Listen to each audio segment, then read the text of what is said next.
আজকে লাঞ্চের মেনুতে আমি মাছের একটা খুব সিম্পল রেসিপি রেখেছি, চলো তোমাদের সাথে সেটাই শেয়ার করি। কড়াইতে সর্ষের তেল গরম হয়ে গেলে আমি নুন হলুদ মাখানো মাছগুলো একে একে ভেজে নিচ্ছি। এখানে আমি রুই মাছ ব্যবহার করছি। মাছ ভাজা হয়ে গেলে ওই তেলেই আমি 5 ফোড়ন আর শুকনো লঙ্কা দিচ্ছি। এরপর কেটে রাখা বেগুনগুলো আমি ভেজে নিচ্ছি, আর তার সঙ্গে আমি পেঁয়াজও দিয়ে দিচ্ছি। সব কিছু একসঙ্গে ভালো করে ভেজে নিলাম, নিয়ে তারপরে অল্প একটু রসুন অ্যাড করলাম।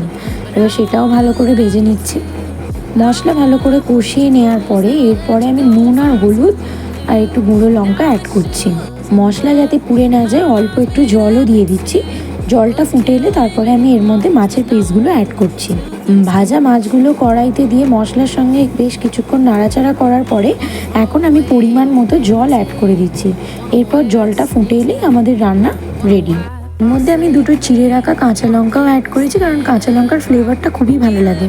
আর নামানোর আগের মুহূর্তে আমি সর্ষের তেল অ্যাড করছি। এই রেসিপিটা বাড়িতে একবার ট্রাই করে দেখতে পারো, অসম্ভব ভালো খেতে হয়। আর আমার ভিডিও যদি ভালো লেগে থাকে অবশ্যই লাইক, কমেন্ট, শেয়ার এবং সাবস্ক্রাইব করতে ভুলবে না।